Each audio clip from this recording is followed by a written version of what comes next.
Good morning all, welcome to Carvin Morning News. Market likely to remain choppy, buy on dips.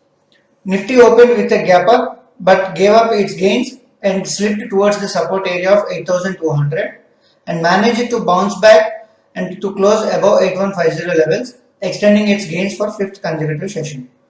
Short covering in the second half helped Nifty to recover into positive territory after dipping into the red. FMCG and metal counters outperformed for the day. India Services PMI data for the month of September came lower at 51.5 against previous month's reading of 52.6.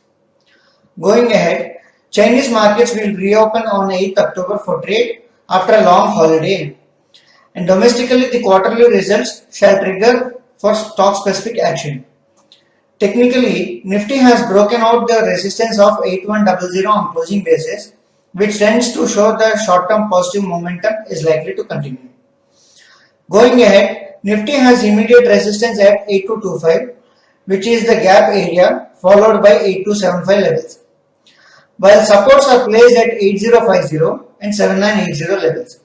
Hence, for the day, we recommend traders to buy on dips towards 8130, keeping a stop loss of 8080 for a targets of 8200 and 8220.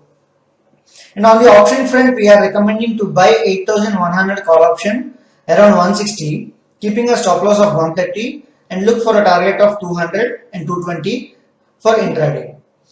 The cash recommendations we are recommending are 3 longs and 2 shorts. Long on Infosys above 1160, long on Bank of Baroda above 187, long on Amara Raja Batteries above 1055, and on the short side we are recommending Reliance Capital to short below 377 and BHEL below 197. Thank you and have a great trading session.